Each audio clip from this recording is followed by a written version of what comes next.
compliqué. Et c'est pour ça qu'on ne peut pas s'en sortir par nous-mêmes, c'est impossible. Amen. Ce qui ne veut pas dire qu'on ne peut pas remplir nos devoirs. On a des devoirs à remplir, ce n'est pas le Seigneur qui les fera à notre place, mais des fois, eh bien, nous sommes confrontés à des situations, là, c'est vraiment impossible. Et c'est ce qui est impossible que Dieu, lui, va rendre possible. Amen. Mais il le rendra possible, non pas parce qu'il ne peut pas le faire. Il peut tout faire, le Seigneur. Il peut tout faire. Il peut tout faire. Mais il ne fera pas, voilà, il fera tout, il fait tout pour la création, il crée les animaux, il a créé, voilà, tout ça, Dieu, c'est son problème. Et si Dieu nous a créés à nous a créé le 6e jour,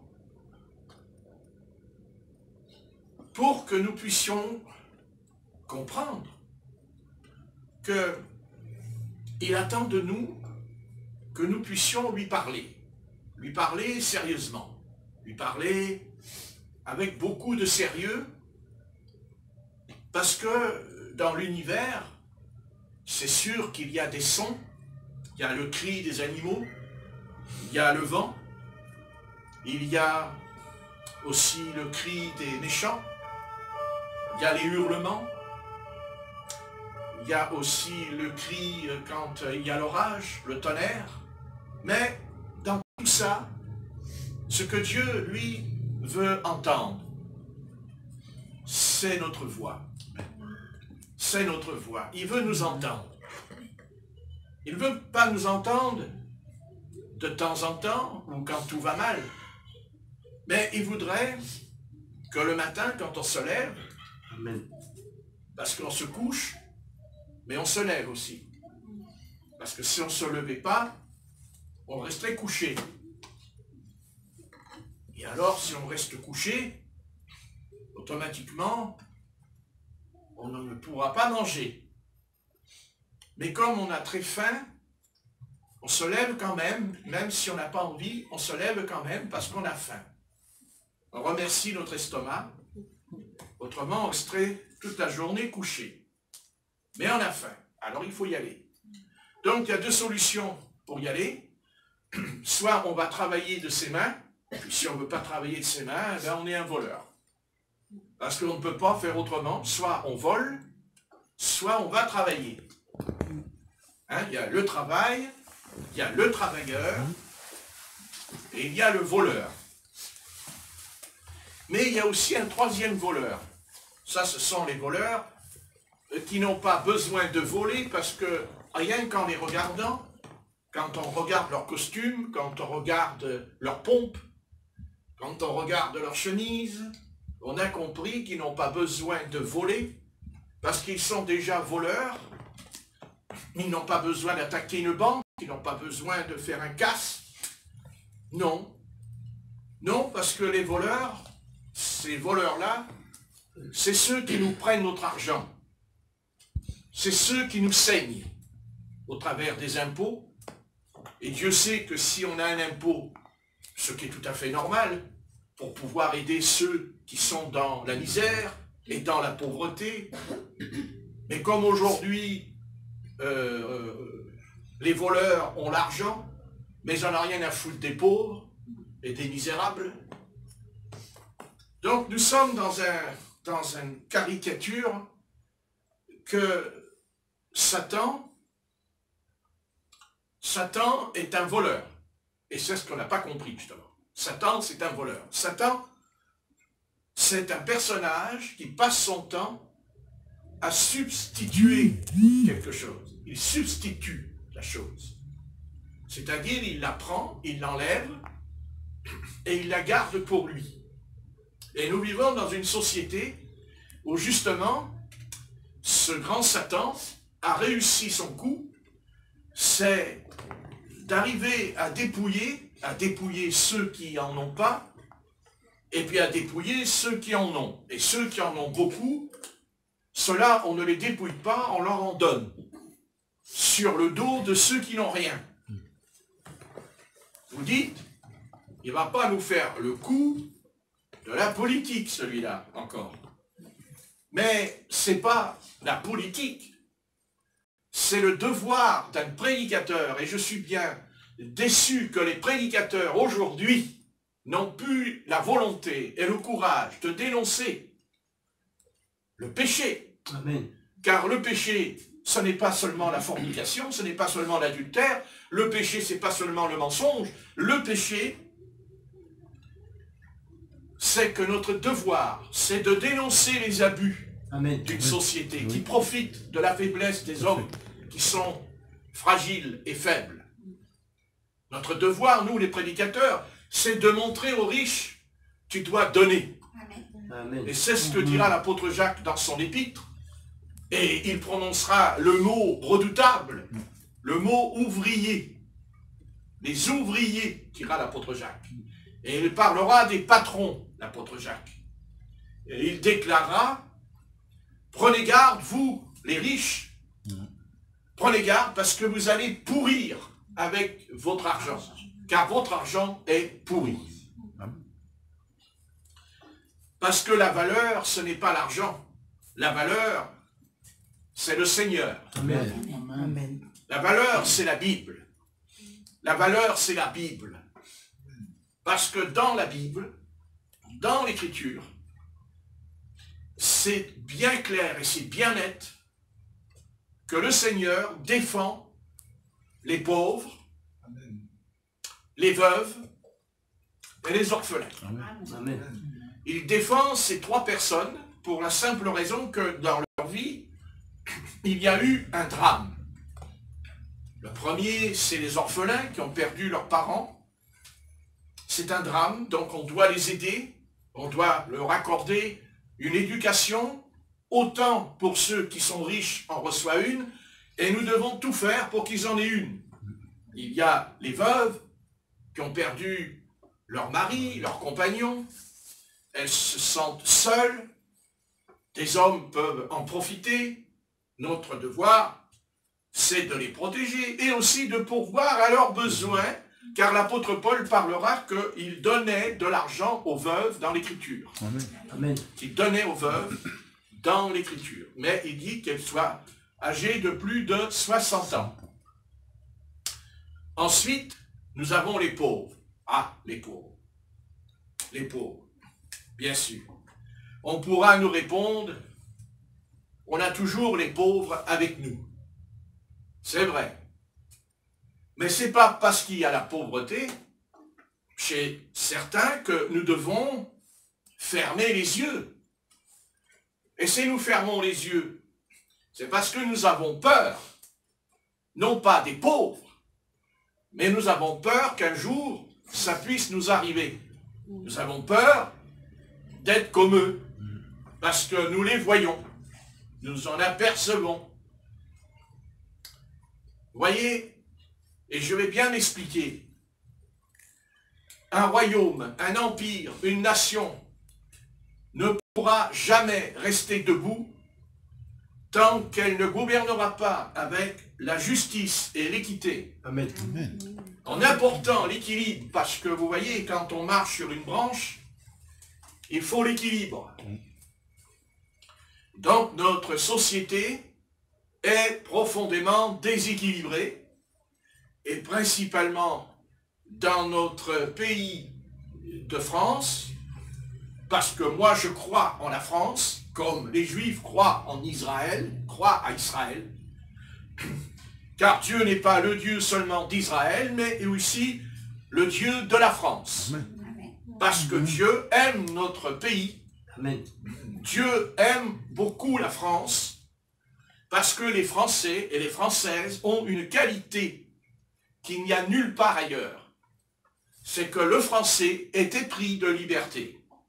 Le Français veut la liberté, veut la démocratie.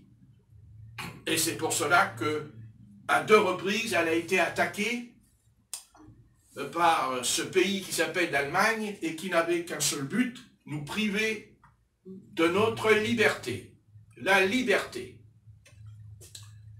Notre origine, on ne pourrait pas appuyer, mais nous sommes de bons Gaulois. Vous aimez beaucoup les Gaulois? Peut-être que vous avez lu Astérix et Obélix. Amen. Nous sommes de bons Gaulois. Les Gaulois, c'était un peuple, c'est nous. Nous sommes des Gaulois. Nous sommes des Gaulois parce que nous aimons bien manger. Nous aimons manger comme eux le sanglier. C'est cher et c'est très bon. Et ça donne des forces. Et c'est pour ça qu'on est tellement pauvre qu'on ne peut pas en manger un.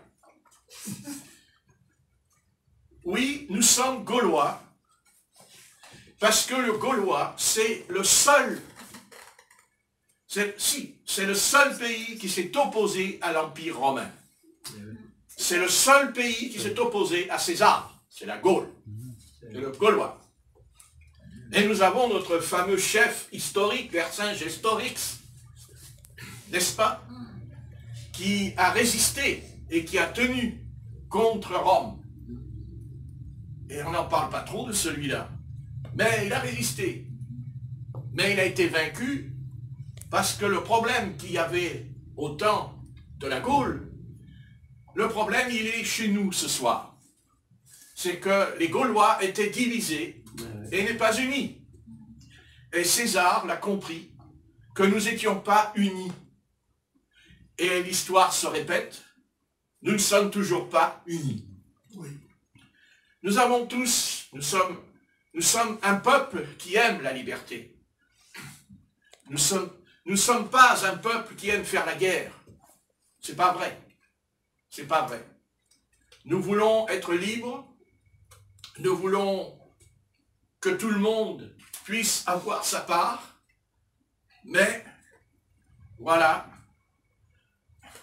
il y a le méchant, c'est-à-dire Satan. Le méchant, Satan. Et Satan, bien sûr, c'est un personnage qui veut se mêler des affaires du Seigneur. Il veut se mêler et il veut aussi entrer. Et il veut aussi s'asseoir. Il est comme ça, Satan. Il est impur. Il est impur, il est méchant, il est mauvais, mais il est attiré par ce qui est pur. Toujours il est attiré par ce qui est pur.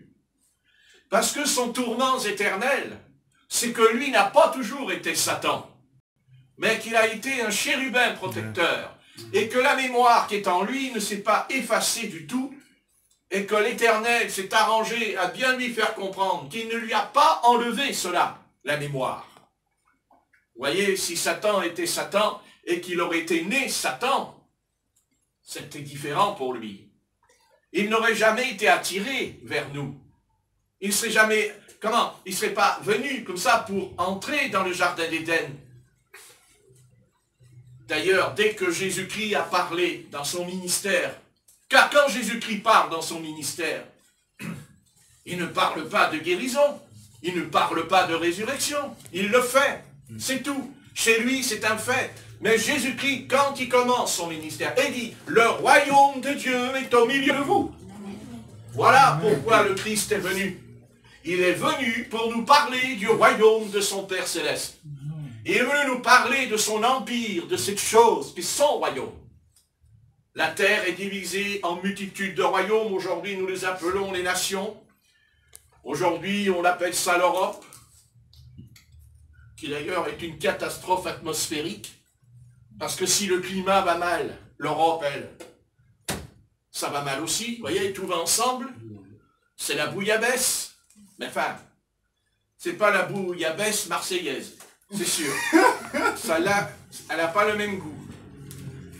Entre parenthèses, si vous voulez manger une bonne bouillabaisse, n'allez pas au Vieux-Port où la bouillabaisse coûte 7,50 €. Parce que c'est pas de la bouillabaisse, c'est de la bouillie. Et si vous voulez manger une bonne bouillabaisse, vous devez débourser 50 €. Mais vous en aurez pour votre argent.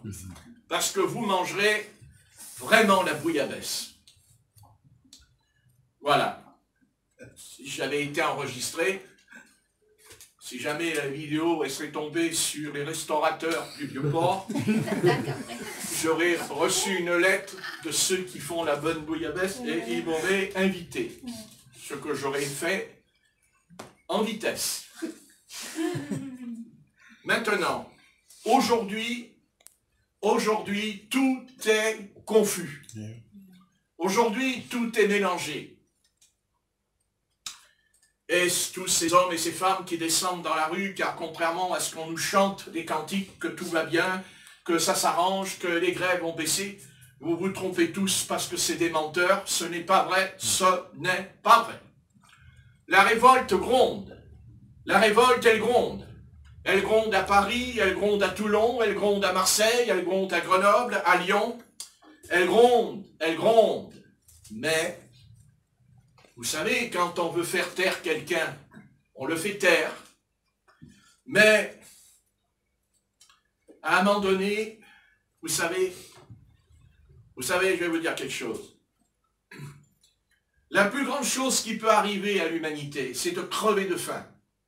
Et c'est de crever de soif. Et quand un homme et une femme a soif et à la faim, elle peut tuer. Et elle peut aussi manger son prochain. Car vous ne savez pas ce que c'est d'avoir faim. Jusqu'où votre cerveau peut aller quand on n'a pas mangé pendant plusieurs jours. Ce qui se passe aujourd'hui dans notre société, c'est que tous ces hommes et toutes ces femmes et cette jeunesse, il faut arriver à comprendre que nous sommes Gaulois, c'est vrai. Mais le Gaulois, il n'est pas en retard. Le Gaulois, il a fait des progrès, le Gaulois. Le Gaulois, il a fait des études, le Gaulois. Le Gaulois, aujourd'hui, au temps de César, le Gaulois aurait dit à César, mais j'ai le bac. J'ai même le bac G5. Alors au Sénat, les discussions auraient été différentes. Parce qu'autrefois, c'était les intellectuels qui avaient les moyens, c'était les riches, c'est la richesse qui permettait d'avoir les examens pour réussir dans la vie, pour être docteur, pour être important, n'est-ce pas? Mais aujourd'hui, le plus petit ouvrier qui est dans la société peut avoir le bac. Il peut avoir le bac G5. Et ces gens-là, ils ont grandi. Ils ont grandi. Et comme ils ont grandi, ils sont donc arrivés à un certain niveau où que les gens maintenant se posent la question. Vous voyez, autrefois, les gens, dans leur nature, comme ils n'étaient pas instruits, qu'ils n'avaient pas fait d'études, que les études étaient réservées à des prélats, automatiquement, ou à des pontifes. Là, on parle de la religion, parce que dans la religion, il y a aussi les pontifes.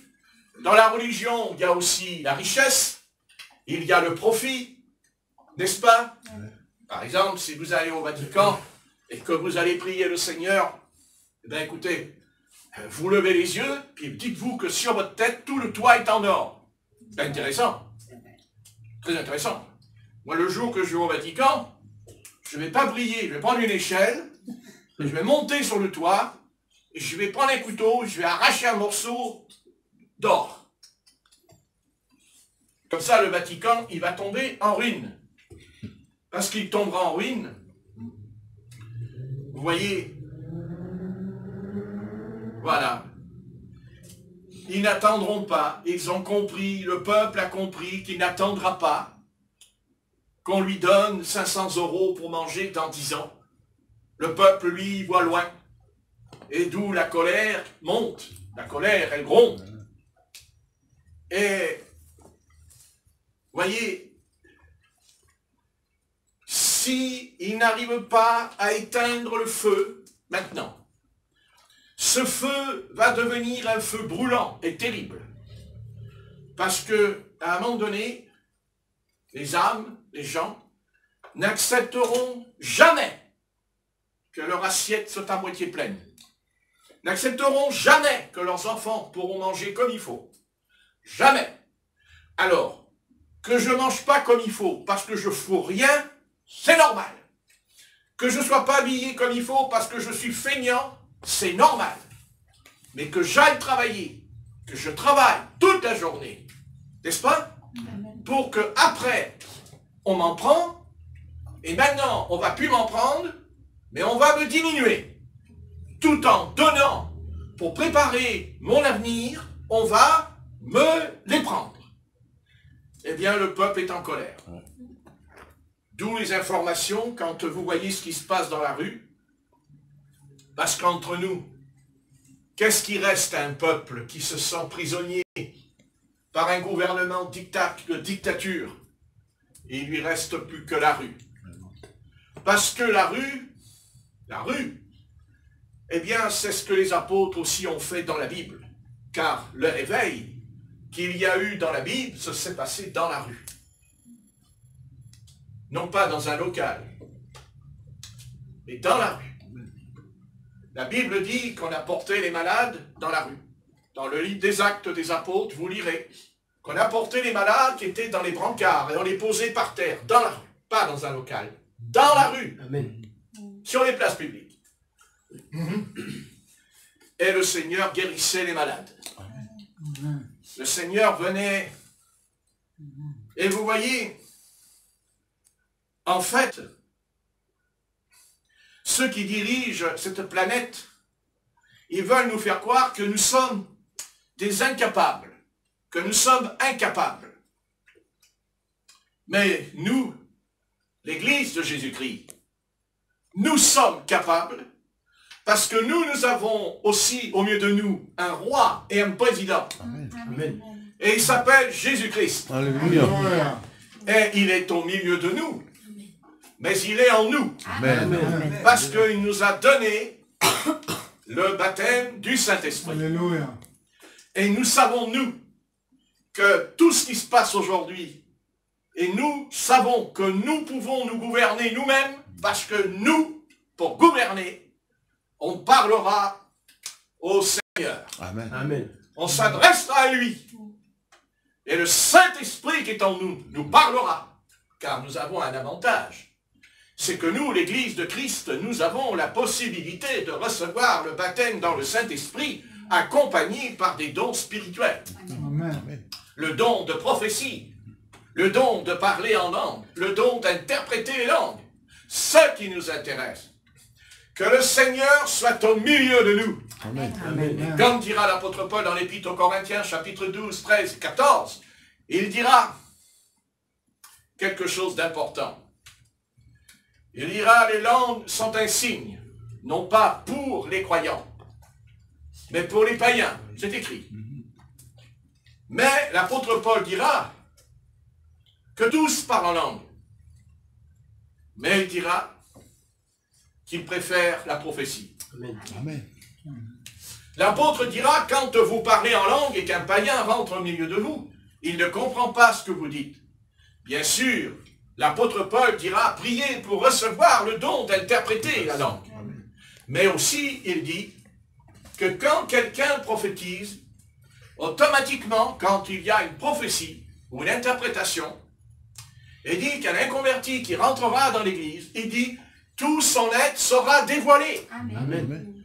Dieu, quand il parle par la prophétie, il dévoile non pas individuellement, car quand il y a le don de prophétie, nous sommes tous ensemble en train de prier. Et d'un seul coup, peut-être Corinne ou Rebecca, c'est leur soirée, donc automatiquement, bah ouais, c'est comme ça, tu connais Patrick, un petit rigolo, ça recommence, il ne peut pas s'en empêcher. Donc, la prophétie dira, il y a ça, ça. Mais elle ne pointera jamais le doigt sur la personne dans l'assemblée. C'est nous-mêmes, en priant, on saura si c'est pour nous ou pas. Amen. Amen. Mais la prophétie ne se lève pas en disant, toi, il y a ça, ça, ça. C'est faux. Oui, c'est vrai. Amen. C'est pas vrai. Parce que nous sommes sous le sang de Jésus-Christ. Amen. Et l'amour couvre une multitude de péchés. Amen. Amen. Amen. Amen. Mais nous devons dire au Seigneur, prends toute la place qui te revient pour nous parler. Amen. Amen. Et notre société est complètement à l'envers. Mais nous savons, nous, que le Saint-Esprit, si vraiment il parle au milieu de nous, il gouvernera et il nous dira. Et que vous ayez le bac ou que vous ne l'ayez pas. D'accord, j'ai pas le bac. D'accord, j'ai pas le certificat. D'accord, mais j'ai un certificat. Croyez-moi, c'est l'onction du Saint-Esprit. Et l'onction de Dieu, quand elle descend sur quelqu'un, à un moment donné, l'esprit qui est dans l'homme va s'ouvrir d'un coup. D'un coup. Et propulser encore plus haut que les intellectuels. Amen. Parce que ça s'appelle l'Esprit Saint. Heureusement. Parce que s'il fallait que tous ces intellos soient supérieurs à l'Esprit Saint, c'est inquiétant. Si ce monde avait raison, il ne serait pas dans un piteux état. Si le monde était dans la vérité, il ne serait pas dans cet état. Parce que le monde est gouverné par un tyran. Le monde est gouverné par un prince, c'est vrai. Le prince des ténèbres, Lucifer. Et il n'a pitié de personne. Et croyez-moi, et ceux qui sont sur la terre et qui sont riches et qui réussissent, ils croient qu'ils ont atteint le but, mais ils ne savent pas ce qui leur attend de l'autre côté de la barrière. Parce que vous savez de l'autre côté. Vous savez, il y avait sur la terre la parabole de Luc au chapitre 16. Nous sommes fort étonnés que nous pensons toujours que l'enfer est réservé aux plus grands impies de la terre. Bien sûr, je n'ai pas dit ça. Bien sûr que l'enfer est réservé aux impies. Seulement, vous voyez, ce n'est pas du tout ce qu'enseigne Jésus-Christ. Jésus-Christ nous parlera de quelqu'un qui est en enfer parce qu'il n'a pas voulu donner du pain à son ami Lazare. Amen. On est bien d'accord. Amen. Amen. Si vous lisez la parole de Dieu, vous constaterez dans Luc 16 que le riche, il n'est pas dit qu'il a eu plusieurs femmes. Il n'est pas dit qu'il vivait dans l'impureté. Il n'est pas dit qu'il avait un esprit impur. Il est dit qu'il ne voulait pas donner aux pauvres. Et pire que ça, le pauvre mangeait à sa table et il mangeait les miettes qui tombaient par terre. Il s'est dit, je n'irai pas en enfer. Pourquoi irais-je en enfer? Je n'ai pas tué, je n'ai pas volé, je n'ai pas menti, je n'ai pas trompé. Non, moi je n'irai pas en enfer. Moi, après tout, regardez, je suis un noble. Je suis bien habillé. J'ai des palais, j'ai des piscines. Je reçois plein de monde. Je fais même des banquets. Mais si tu es capable de faire un banquet, tu es capable de nourrir Lazare, qui était par terre, et qui avait faim, et qui avait soif. Et bien sûr, vous voyez, la parole de Dieu, elle dit que le pauvre, il mourut avant le riche. Oui, avant. Eh oui, c'est normal qu'il est parti avant. Comment voulez-vous qu'il vive longtemps, puisqu'il ne mangeait pas? Comment voulez-vous qu'il vive longtemps, le pauvre homme? Vous pensez bien que quand on est pauvre, quand on est dans la misère, notre santé en prend un coup, croyez pas? Oui. N'est-ce pas? Eh oui. Eh bien, il est parti. Remarquez, il a été soulagé, lui. Parce que lui, en partant, il était dans le paradis. Il s'est retrouvé dans le paradis. Amen. Alléluia. Alléluia. Voilà. Et l'autre, il s'est dit, ha ha, regardez, moi, je suis toujours en vie. Et du moment que je suis encore en vie, ça veut dire que moi, j'étais noble, moi, j'étais un homme bien, un homme, voilà, je suis en vie, moi. Voyez? Oui, mais ça existe encore, c'est le raisonnement. Oui, oui. Mais c'est sûr. Moi, je suis juste, moi. L'Éternel lui dit, tu es juste de ta justice, mais tu n'es pas juste de ma justice. Mais lui, la Bible dit, mais lui aussi, il dit, se retrouva aussi dans le Hadès. Voilà. Voilà. Vous voyez, le pauvre a été dans le séjour des morts, et le riche a été dans le séjour des morts. Salut! Bonjour! Ha! Voilà! Mais il y a une différence. C'est qu'il y en a un qui était en enfer et l'autre était dans le paradis. Amen. Et que le riche, et je pense qu'il l'a fait, parce que les riches, ils pensent toujours que parce qu'ils ont de l'argent, ils peuvent acheter tout le monde, n'est-ce pas? Qu'ils peuvent acheter tout le monde. Sur la terre, oui. Mais pas dans l'éternité. Pas dans l'éternité. Et Dieu a dû lui dire, ah, péris, c'est toi et ton argent. Parce qu'entre nous et toi, il y a un abîme. Il y a un abîme. Et là, tu ne peux pas aller. Tu ne peux pas. C'est impossible. Et le pauvre, il ne peut pas aller en enfer. C'est l'un ou l'autre. J'aimerais expliquer. Nous pensons que quand nous sommes sur la terre et que quand on est jeune, on a toujours l'impression qu'on va vivre longtemps. Mais c'est faux. Parce que ton heure viendra. Et la mienne aussi. Ça, c'est certain. Notre heure viendra. Parfaitement. Et c'est pour ça, quand on est sur la terre, Dieu dit, insensé, insensé. Tu es un insensé. Tu es un insensé parce que tu es fou. Moi, je suis fou. Oui, tu es fou. Tu es fou parce que tu ne me sers pas. Tu es fou parce que tu ne crois pas en moi. Tu es fou parce que tu méprises ton prochain. Parce que tu le rejettes et que tu n'en veux pas de ton prochain. Parce que tu es un être égoïste et que tu ne penses qu'à ta peau. Tu ne penses qu'à ton pognon. Excusez-moi. À ton pognon. Et ton pognon, en fait, ton pognon, c'est ton Dieu. Et tu ne le lâches pas aussi vite. Et même chez les croyants aujourd'hui, il y en a beaucoup, croyez-moi. Vous savez, il y en a beaucoup plus qu'on pourrait le penser. Il faut faire attention. Vous savez, le Seigneur nous appelle à pratiquer la charité. Amen. La charité. Voilà. C'est comme à l'Atsino, là. Atsino. Non, Atsino, là, le député, là, qui parle bien. François Asselineau. Asselineau. Comment Asselineau, non? Ouais, c'est ça. Il est très bien, celui-là. Il me plaît beaucoup. Je l'ai écouté tout à l'heure, tiens. Asselineau. Il est très bien. Il nous a fait un cours sur les pièges jaunes. Il est très bon, celui-là. Ah, il est formidable. Il nous a fait un cours sur les pièges jaunes.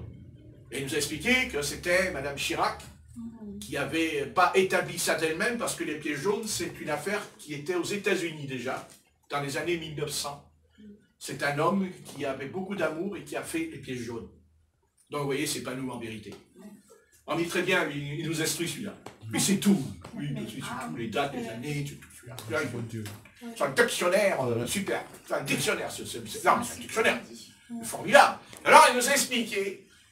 Et alors il a dit que Madame Chirac, tout ça, dit que lui, il était content avec elle, parce qu'elle était bien. Mais vous savez que c'est Madame Macron, la femme du président de la République de France, de Macron, qui a pris cette affaire il y a une semaine, et s'occupe des pièges jaunes. Et alors lui, il est très bien, parce qu'il me plaît, et il m'a dit, mais il a dit normalement, alors il a dit, moi je suis chrétien. Ben oui, il a dit, je suis chrétien. Il a dit, moi je crois en Dieu. Et si je me souviens bien, il est écrit dans l'évangile que ta main gauche, quand elle fait quelque chose, que ta main droite ne sache pas, ne sonne pas de la trompette, il a dit. Et il a dit, j'aimerais dire à Madame Macron, arrête de sonner de la trompette, parce que si tu fais la charité, tu ne dois pas le dire. Il a dit. Amen. Il m'a dit, je te balance ta pommade. Et je me suis dit, non, c'est un bon, lui. Là, balèze. Bon. Et on le sait qu'il est bon. D'ailleurs, c'est le seul homme politique qui est bon. Parce qu'il est honnête, il est sincère, il est très sincère. Et il ne perçoit aucune aide. Aucune aide. Il finance tout seul. Tout ça. Voilà, c'est vraiment un homme. On sait qu'il est indépendant. Mais on verra. Peut-être qu'un jour, Dieu... On ne sait pas. Vous savez, Dieu a des surprises. On verra pour lui. Parce que s'il est là, c'est qu'il y a... Il y a une raison. Mais en attendant, il a dit quelque chose qui est vrai. si on veut s'en sortir, il faut pratiquer la charité. Amen. Si on veut s'en sortir, il faut partager. Amen. Si on veut s'en sortir, il faut aider celui qui n'a rien. Mais je n'ai pas dit qu'on doit se dépouiller aussi. Je n'ai pas dit qu'on doit tout vendre. Parce qu'autrement, il y aurait 2 pauvres après, sur la terre. Ce n'est pas du tout ce que le Seigneur veut. Non. Le Seigneur veut qu'il y ait des riches et il leur donne de l'argent. À condition qu'ils partagent. Je suis désolé.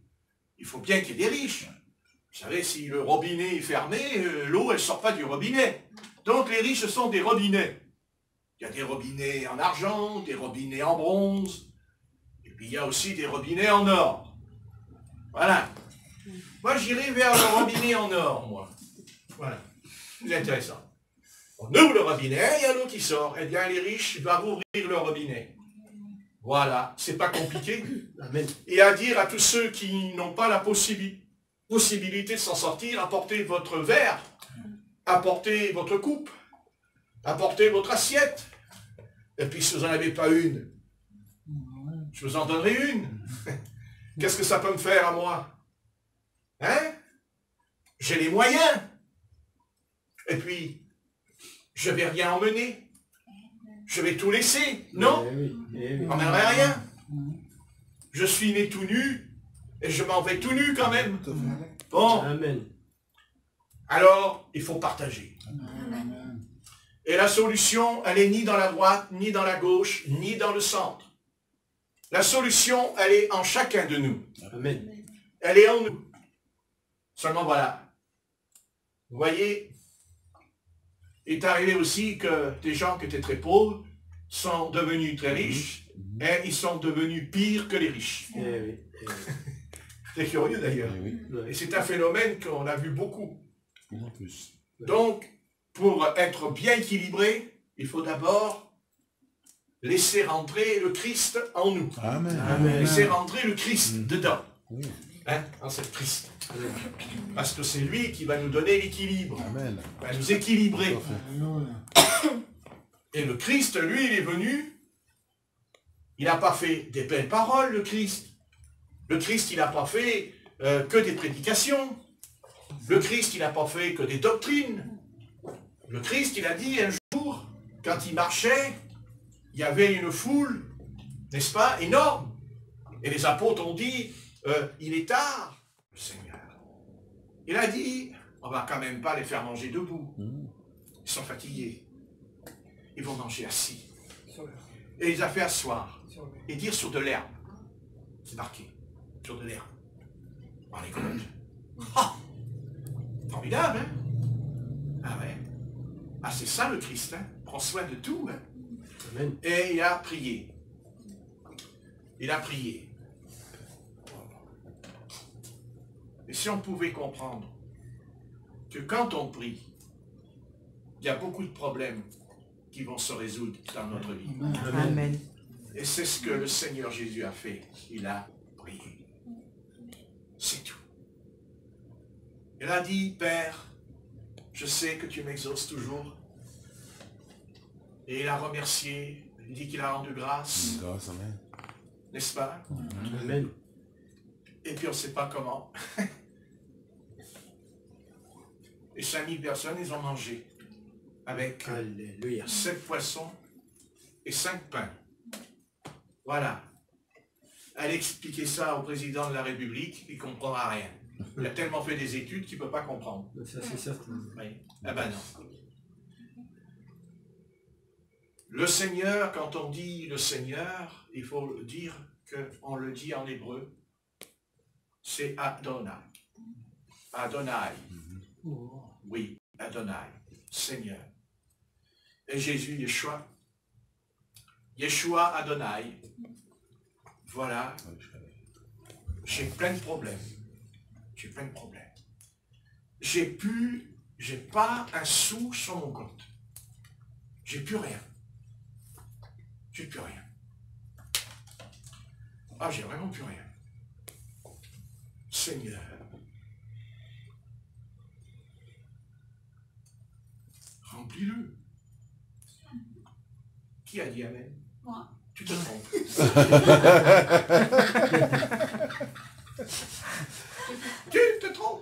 celui qui demande. Pourquoi? Parce que le Seigneur ne le remplira pas, mais il nous donnera ce qu'on a besoin. Amen. Ah, oui. Pas plus et pas moins. Amen. Quand on prie, il nous donnera 2 carrés de chocolat. Mais il ne nous donnera pas toute la tablette entière. Pourquoi? Parce qu'on serait malade. Et c'est souvent, c'est une image, mais c'est souvent ce qu'on ne comprend pas. C'est que le Seigneur nous donnera, mais pas qu'on tombe malade. Et il ne veut pas qu'on tombe malade puisqu'il nous guérit. Amen. Mais il ne va pas nous guérir s'il nous a fait tomber malade. C'est illogique. Donc, il nous donnera pour pas qu'on tombe malade, parce que si on ne mange pas, on peut tomber malade. Mais si on mange trop, on peut aussi tomber malade. Il ne me donne ni pauvreté ni richesse. Voilà. C'est ça. Amen. Bien. Donc, mais je n'ai rien dit, chère sœur en Jésus-Christ. Dans l'église, on dit chère sœur en Jésus-Christ. Donc, le Seigneur te donnera juste ce que tu as Tes besoins. ce que tu as besoin. On est d'accord? Amen. Maintenant que j'ai fait mon discours, il est fort possible que on pourrait prendre Matthieu chapitre 6 et verset 25, quelques versets bibliques nous fera du bien. Évidemment, ce n'est pas notre corps qui va se nourrir, mais c'est notre âme, puisque notre âme a besoin aussi de manger. Et je pense qu'en lisant Matthieu 6, 25, qu'est-ce qu'il nous est dit dans l'Écriture sainte? Alors, Matthieu 6, 25. Matthieu 6, que je ne me trompe pas. Voilà, Matthieu 6, 25. Alors, qu'est-ce qu'il nous est dit? C'est pourquoi je vous dis, ne vous inquiétez pas pour votre vie, de ce que vous mangerez, ni pour votre corps, de quoi vous serez vêtus. La vie n'est-elle pas plus que la nourriture, et le corps plus que le vêtement? Regardez les oiseaux du ciel, ils ne sèment ni ne moissonnent, et ils n'amassent rien dans des greniers, et votre Père céleste les nourrit. Ne valez-vous pas beaucoup plus qu'eux? Qui de vous, par ses inquiétudes, peut ajouter une coudée à la durée de sa vie? Et pourquoi vous inquiétez au sujet du vêtement? Considérez comment croissent les lys des champs, ils ne travaillent ni ne filent. Cependant, je vous dis que Salomon, même dans toute sa gloire, n'a pas été vêtu comme l'un d'eux. Ainsi, si Dieu revêt ainsi l'herbe des champs, qui existe aujourd'hui, qui demain sera jeté au four, ne vous vêtira-t-il pas à plus forte raison, gens de peu de foi? Ne vous inquiétez donc point, et ne dites pas, que mangerons-nous, que boirons-nous, de quoi serons-nous vêtus? Car toutes ces choses, ce sont les païens qui les recherchent. Votre Père Céleste sait que vous en avez besoin. Mais, il est dit, cherchez premièrement le royaume et la justice de Dieu, et toutes choses vous seront données par-dessus. Ne vous inquiétez donc pas du lendemain, car le lendemain aura soin de lui-même. À chaque jour suffit sa peine. Amen. Amen. C'est facile à lire, hein? Mais c'est plus difficile à vivre quand ça arrive.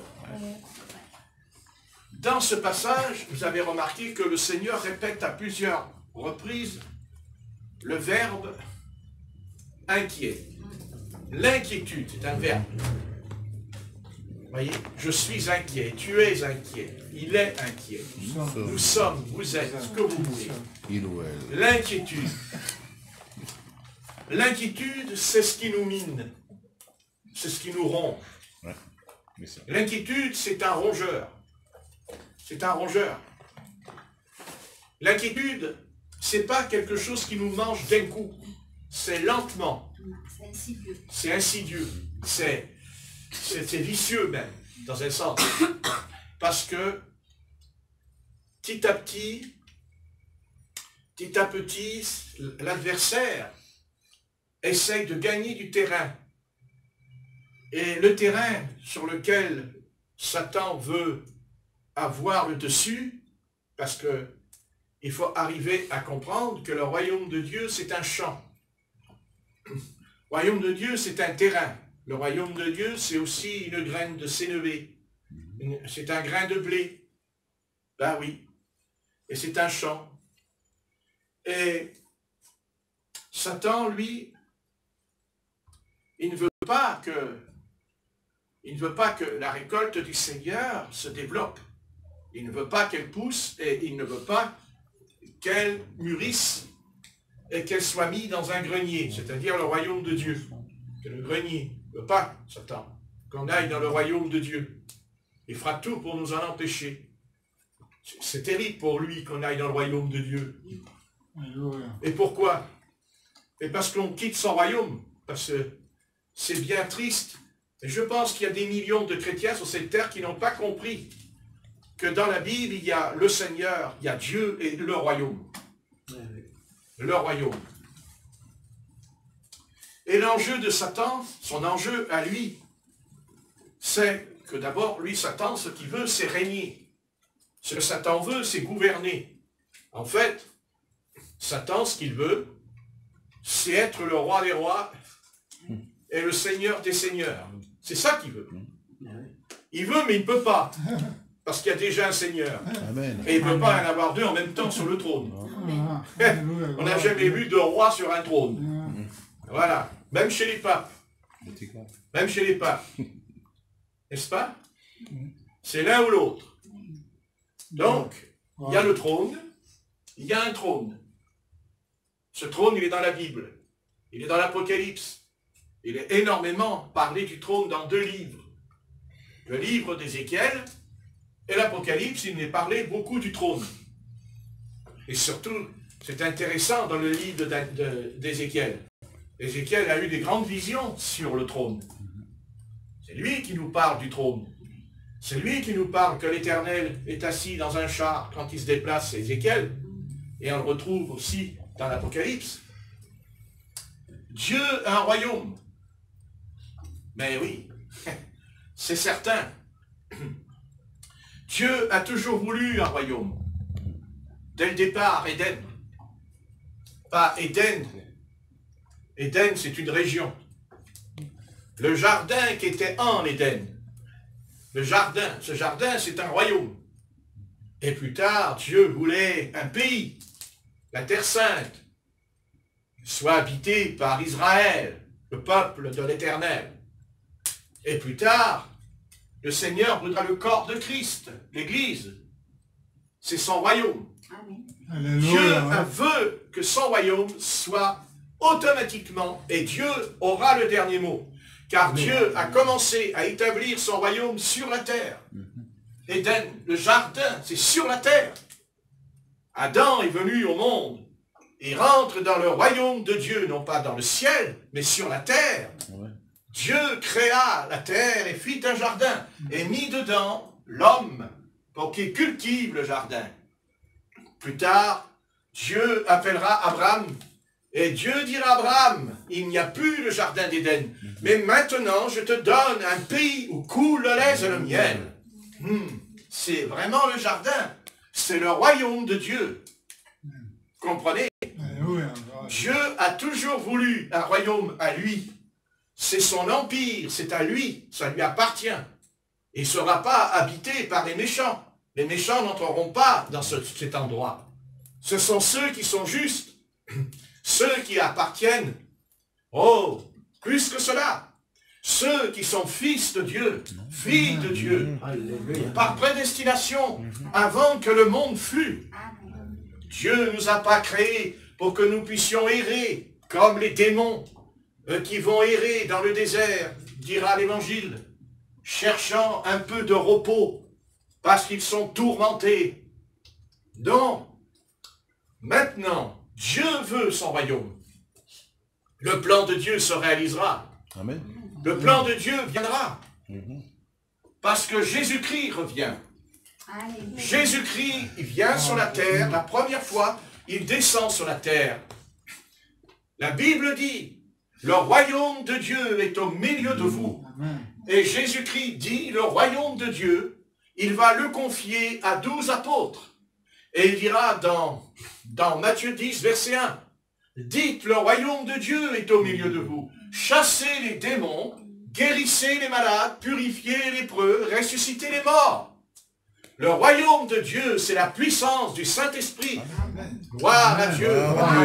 C'est ça le royaume de Dieu. Mais nous pensons que le royaume de Dieu, il est uniquement dans les cieux. C'est faux. Le plan de Dieu, c'est que le royaume de Dieu descende sur la terre. Car Dieu a créé la terre pour qu'il puisse établir son royaume. Et nous avons la preuve. Il créa une nation qui s'appelle Israël. Israël. Et Dieu a choisi Israël. Et il l'a amené dans la terre sainte. Moïse, qui était dans le désert du Sinaï, au pied de la montagne, l'Éternel est venu dans la forme du buisson ardent et lui dira, enlève tes souliers, car le lieu sur lequel tu te tiens est une terre sainte. Je suis l'Éternel ton Dieu. Amen. Je vais libérer Israël. Je vais les faire sortir du pays d'Égypte pour les conduire dans un pays là où coule le lait et le miel. N'est-ce pas? Amen. Et cela, Dieu l'avait dit avant Moïse, Abraham.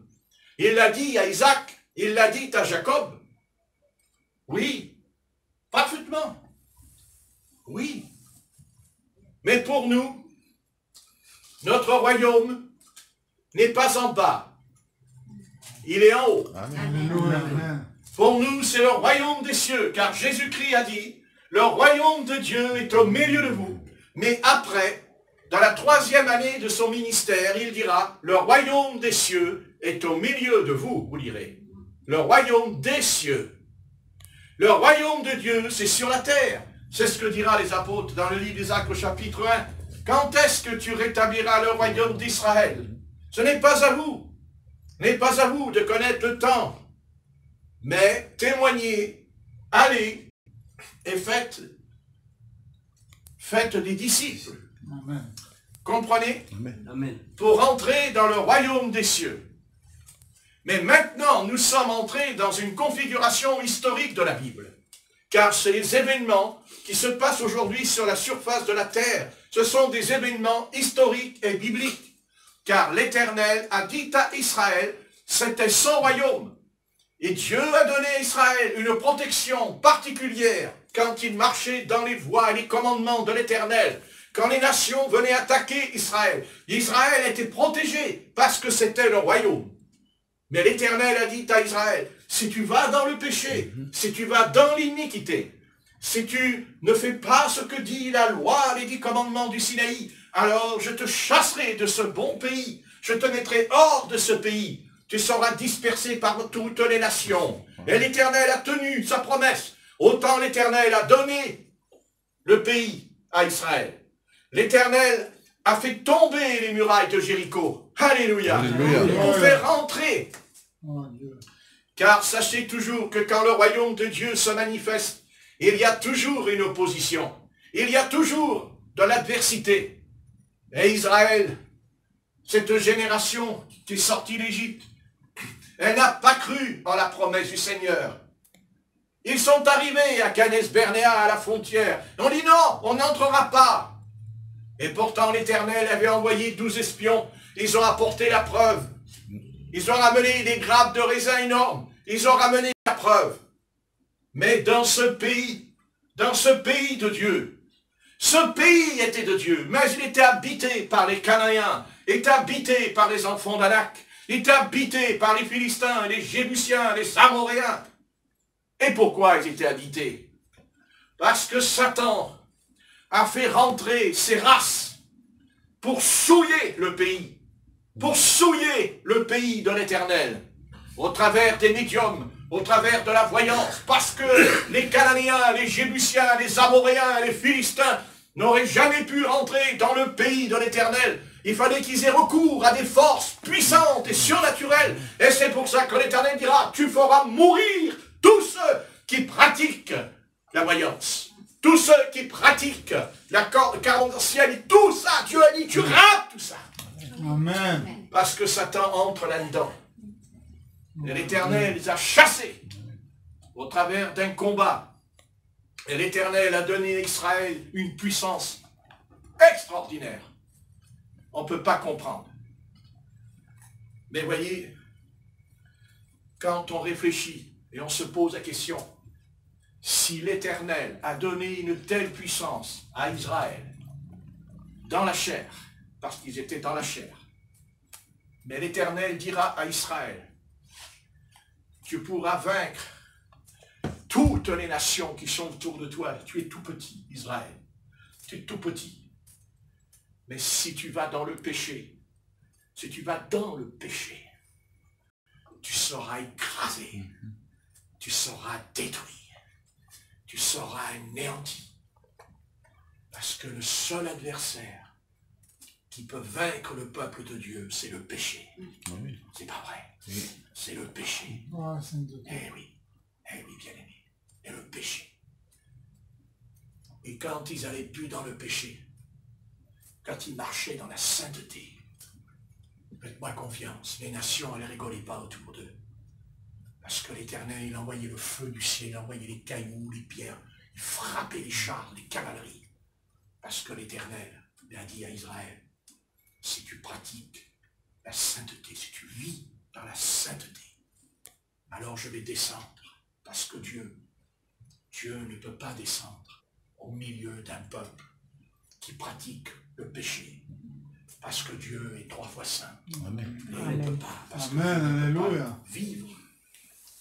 Dieu ne peut pas vivre, il ne peut pas. Parce que c'est le contraire de toute sa nature, de son être Amen. intérieur. Mais si Dieu trouve même un homme ou une femme ou un peuple qui a compris qu'il ne faut pas aller dans le péché, mais qu'il faut marcher avec lui, alors là, oh là, l'Éternel peut faire des choses incroyables. Alléluia. Et pourquoi? Parce qu'il descend. Parce que l'Éternel descend. Et comme l'a dit d'ailleurs Rebecca dans la prière, elle a dit ta présence. Elle a dit la présence du Seigneur. Vous voyez, j'ai une bonne Amen. mémoire. J'ai 67 ans, mais j'ai encore toute la tête. Hein? La présence de Dieu. Et c'est ça, on va arrêter parce qu'il dort en guise. Et c'est pour ça, bien aimé, on peut faire tout ce qu'on veut. On peut prier, on peut lire la Bible, on peut parler en langue, on peut prophétiser, ce que vous voulez. Mais vous savez, ça ne remplacera jamais la présence de Dieu. Amen. La présence de Dieu. On peut chanter sans la présence de Dieu. On peut prier sans avoir la présence de Dieu. Si, c'est tout intellectuel, c'est mental. Et quand il y a la présence du Saint-Esprit qui descend, vous savez, ah là là, ça descend là d'un coup, là, il est là le Seigneur. Ah là là, ah ouais, alors là, on n'a même plus enlevé, on n'a plus envie de se lever. Ah ouais. Même si on est assis sur la chaise, on a mal au dos, d'un coup on n'a plus mal au dos. Parce qu'il y a la puissance de Dieu qui descend. La puissance, une puissance de Dieu. Il descend, il traverse le ciel, il traverse l'atmosphère, comme un feu. Et ouais, et il rentre en nous. Pauvre petite créature humaine. Et ce feu pourrait nous détruire, il pourrait nous anéantir. Et comment ce grand Dieu qui a créé, comment il peut lui habiter en nous alors que c'est énorme. Énorme. C'est lui qui fait cracher les volcans et il vient habiter en nous. Alors qu'est-ce qui resterait de nous si ce Dieu-là, dans cet énorme mystère de l'amour, car c'est l'amour de Dieu qui fait qu'il peut rester en nous sans nous abattre, parce qu'il pourrait nous abattre en une seconde. croyez-moi. Et c'est un mystère. Le grand Yahvé, l'Éternel, descend et rentre dans ce corps misérable. Et je ne meurs pas, et je ne tombe pas par terre. Ah, ça alors. Hein? Vous n'y avez pas pensé, hein? Mystère. Un mystère. Merci Dieu. Ah. Tout puissant. Et par contre, si Dieu descend, qu'il y a le méchant, alors il va mourir par terre, le méchant. Le méchant, il va être détruit quand Dieu descend. Amen. Parce que Amen. Dieu va détruire la méchanceté qui est dedans. Alléluia. La haine. Maintenant, il ne peut pas, Dieu. C'est fini. Gloire à Mais Dieu. pour ceux qui sont ses enfants, parce que nous sommes des enfants du Seigneur. Amen. Ses Amen. enfants. C'est parce qu'on est enfant de Dieu, dira l'apôtre Jean. Petit enfant, même, il dira. Hein? Amen. Petit enfant, le Seigneur, le Dieu de gloire. Le Dieu qui était sur la montagne du Sinaï, qui a fait trembler la montagne. Et pourtant, il habite dans notre âme, dans notre corps humain. Si seulement on pouvait le comprendre. Combien on se mettrait en prière. Voyez, plus souvent, je me mettrais en prière, le Seigneur. Et le Seigneur, il dit, ouais, je suis puissant. Et en même temps, je m'abaisse, je me fais petit, tout petit en toi. Et je rentre dedans. C'est ça l'art de Dieu. C'est qu'il est devenu un enfant à Bethléem. Il a été un enfant à Amen. Bethléem. Et c'est ça Dieu, qui s'abaisse. Alors combien aussi on doit s'abaisser. Amen. On doit s'abaisser, se faire tout petit. Et tout petit entre nous. Oui. Parce que vous savez, quand il y a des conflits dans l'Église, d'abord c'est des conflits d'intérêts et aussi des conflits égoïstes de chacun. Oui. Vous savez, le christianisme, il n'est pas compliqué, le christianisme. Vous savez ce que c'est que le christianisme? Jésus a dit, le grain de blé qui a été mis en terre, s'il ne meurt, ne porte pas de fruits. Voilà, on a tout dit. Amen. Si le grain de blé ne meurt pas, et Dieu, il nous fait mourir. Pas physiquement, mais spirituellement, il nous fait mourir. Amen. On ne va pas mourir quand on meurt. On meurt avant de mourir. Qu'est-ce que c'est que cette histoire encore? Mais qu'est-ce qu'il raconte? Les païens, il est fou ce type. Mais qu'est-ce qu'il raconte? Mais nous, on sait. Parce que nous, on n'a pas le bac en bas, on a le bac qui est en haut. Allez! Alléluia. Et nous, on a bien compris ce que le Seigneur, on voudrait changer la société, mais on ne peut pas. On ne peut pas changer la société. La société, elle changera quand Dieu aura transformé l'homme de l'intérieur de son âme. Car nous formons notre société. Chacun de nous, nous sommes la société. Mais si le grain de blé qui est en nous, il n'est pas mort, qu'est-ce qu'il fait? Hein, il fait la loi, il n'est pas mort. Vous avez jamais vu un mort qui parle, vous? Vous êtes fort. Vous avez jamais vu un mort qui crie dans la rue? Remarquez, ça serait intéressant, les morts, ils sortent les tambours, là, d'un coup. Hein? Et puis ils vont dans la rue, à Paris, et puis ils vont sortir les tambours, bien crier « La révolution! La révolution !» Hein? On aurait les morts à côté de nous qui seraient dans la rue. N'est-ce pas? Hein? Il y a votre grand-père qui revient, là, dit, oh, tu ne me reconnais pas? Non, ben, je suis la famille. La famille? La famille? Ah, je suis sorti du tombeau! Ah bon? C'est incroyable ça! Oui. Eh bien, on meurt avant. Amen. Et c'est ça la complication, hein? C'est qu'en fait, on ne veut pas mourir, on veut vivre. Eh ben non, parce qu'avant de chasser les démons, il faut d'abord mourir. Avant de guérir les malades, il faut d'abord mourir. Et quand tu seras mort, tu guériras les malades. Ah bon? Mais comment je peux guérir les malades puisque je suis mort? Ben oui, mais je sais, mais Dieu il dit, quand tu es mort, tu guéris les malades. Ben oui, parce que quand tu es vivant, tu ne peux pas guérir les malades, puisque, en fait, tu n'as pas la vie. Et comment j'ai pas la vie? Je suis le grain de blé. Oui, mais le grain de blé, dit Jésus, il faut qu'il soit brisé. Brisé? Pas brisé? C'est quoi ça, brisé? C'est quoi brisé? C'est quoi brisé? C'est quoi brisé? C'est la pâte brisée? Ouais, c'est bon ça. Brisé, ça fait mal, hein? Brisé, c'est les épreuves. Brisé, c'est... Le Christ, il nous brise. Alléluia. Ça fait mal. Hein? Ah, c'est ça le Seigneur? Oh, ben non, moi je m'en vais. Ah, c'est ça la Bible? Ah non, moi je m'en vais. Ah non, moi je croyais qu'en venant à la Bible, j'allais planer sur un tapis. Vous savez, les tapis qui volent. Hop, hein? C'est pas, le christianisme, c'est pas un tapis. Hein? C'est pas un tapis volant, le christianisme. Le christianisme, le vrai christianisme, c'est que je dois mourir. Oh non, je ne veux pas mourir. Si, tu vas mourir. Amen. Et comment? La croix. C'est quoi ça? C'est quoi ça? Non mais c'est quoi ça? Remarquez, même les païens, même si ils exagèrent de ce qu'ils ont laissé Jésus-Christ dessus, mais dans un sens, entre nous, c'est pas plus mauvais, parce que ça peut aussi nous rappeler que cet homme, il a été là. C'est peut-être d'accord, parce qu'on peut très bien aussi voir ça sans tomber dans l'idolâtrie, mais comprendre par l'esprit, en se disant, puisque vous savez, on a la mémoire courte, on a, vous savez, Jésus ressuscité, là, on s'en rappelle, mais Jésus crucifié, ça nous sort de la tête. Alors peut-être qu'après tout, là, quand il y est, non pas que je vais me mettre à genoux devant un crucifix, pas du tout, mais je me dis au fond de moi-même quand même, parce que ça m'est arrivé qu'en regardant, je me suis dit, tiens, ben, le Sauveur, il est là.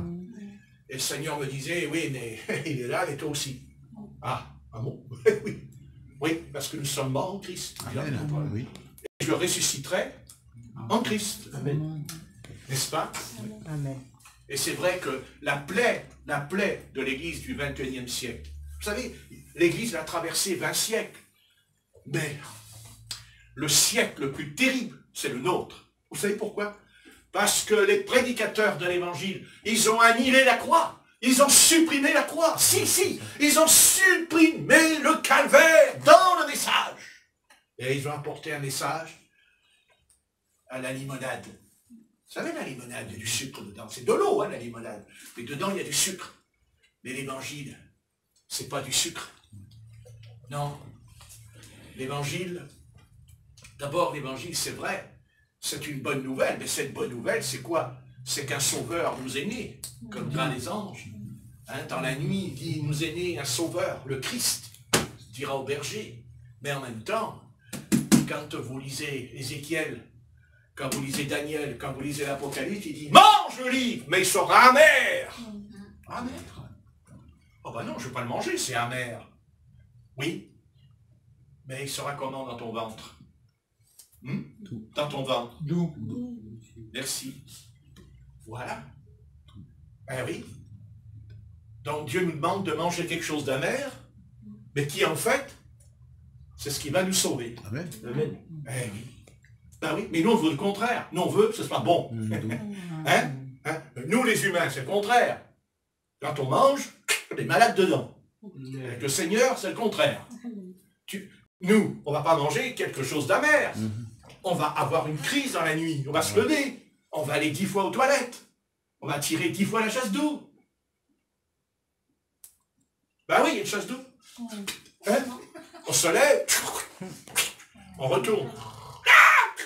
Chasse d'eau. La chasse d'eau, elle dit, oh là, elle me fatigue, elle me tire dessus, je ne peux pas dormir. Oh là là, oh, dis donc. Ouais. Hein? C'est amer, n'est-ce pas? Mais il faut que ça sorte. Et ça sort par la selle. Eh bien oui, on va à la selle. Vous dites, je suis poli, la selle, c'est poli. Bon, on ne va pas dire autrement, on va me dire, qu'est-ce qu'il raconte? La selle, Cheval. et si, cheval. Mais si j'allais pas à la selle, si on... Est-ce que vous savez que c'est grave? Savez-vous que c'est grave? Savez-vous que c'est grave? Savez-vous que vous pouvez mourir si vous n'allez pas à la selle? C'est très grave d'être constipé, ça s'appelle. N'est-ce pas? Vous faites les pruneaux, hein? Ah, j'en ai acheté. Je suis constipé. Comprenez? Et bien pourquoi? Pourquoi il y a ça en nous? Pourquoi quand on mange, il y a ça? On pourrait très bien. Dieu aurait pu nous créer en mangeant sans qu'il y ait ce problème. On mange et puis c'est fini. Mais pourquoi? Comment ça se fait que Dieu a mis les intestins pour que, justement, il sépare quelque chose de la nourriture? Parce qu'on pourrait mourir. C'est pas vrai? Mais si, c'est vrai. Vous voyez, c'est impur. Eh oui, mais c'est pareil spirituellement. C'est pareil spirituellement. Le Seigneur nous fait manger sa parole, mais en même temps, cette parole qui est en nous, elle va séparer, c'est ce que dit l'Épître aux Hébreux, chapitre 4. La parole de Dieu est une épée à double tranchant. Elle sépare.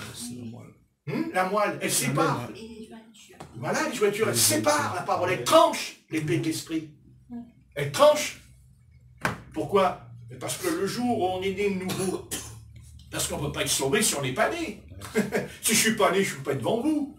Hein? Ah, moi, je suis un phénomène. Ok, pourquoi pas. Enfin bon, je ne suis pas né. Je suis né, je suis là. N'est-ce pas? Et puis le jour où je meurs, ben, je ne suis plus là. C'est normal. Il faut mourir. Et on n'a pas envie. Parce que les choses du monde, elles sont en nous dès notre naissance. Et qu'elles ne s'en vont pas comme ça. Parce que si elles s'en allaient comme ça, ce serait formidable. Mais ce n'est pas vrai. Ce n'est pas vrai. Ah non, c'est pas vrai. Et des fois, ces choses qui sont en nous, on ne le sait pas. Mais Dieu permet aussi des circonstances qui fait que ces choses, elles vont sortir. Parce que ces circonstances, c'est les événements sur la scène internationale qui permettent à un homme. Vous comprenez? Voilà. Ça ne se fait pas comme ça. C'est un chemin qui a été parcouru dans la personne. Vous savez, Adolf Hitler, il n'a pas été Adolf Hitler comme ça par enchantement. Il y a eu un chemin en lui. Il y a eu des raisons en lui. Vous comprenez? Voilà, il aurait rencontré Jésus-Christ, il aurait donné son cœur au Jésus-Christ, il n'aurait pas fait tout ça. Vous comprenez? Et non. Même s'il en a eu envie, il n'aurait pas pu. Parce que le Christ, il l'aurait empêché. Voilà. Et c'est ce que le Christ, il fait avec nous. Voilà. Parce que nous, on n'est pas Adolf Hitler, heureusement. Mais on a envie des fois... Hein? Ça arrive des fois que... Voilà, excusez-moi, mais dans le travail, hein, il y en a un... Voilà. Seigneur, protège-moi. Ne protège pas lui, protège-moi. Plutôt moi. Parce que je vais en retourner une deuxième. Moi. Vous comprenez? Puis après, il me poursuit même au téléphone, le gars. Il m'embête au téléphone, et le portable, il m'envoie un message. Hein? Zut, alors il m'embête celui-là, alors. Je peux même pas dormir. À 3h du matin, là, il y a un message dans le téléphone, je me réveille le matin. Enfin, ça, c'est que les patrons qui font ça. Hein. Donc, voilà, quoi. Hein, ça énerve, hein? Ah oui, ça énerve. Alors, on se contient, Vous savez, sur la chaise, on écoute le message, mais en même temps... Et c'est là que la personne, elle ouvre la porte, elle vient à l'église pour se convertir. Oh, merci Seigneur. Oh, la miracle, il a eu lieu. Oh, le miracle a eu lieu. Ah ouais, ne vous inquiétez de rien, mais ne t'inquiète pas. Voilà. T'inquiète pas. Tu as un problème avec un message sur ton portable, tu l'effaces, c'est terminé, tu l'enlèves, tu as la paix. Voilà, si tu le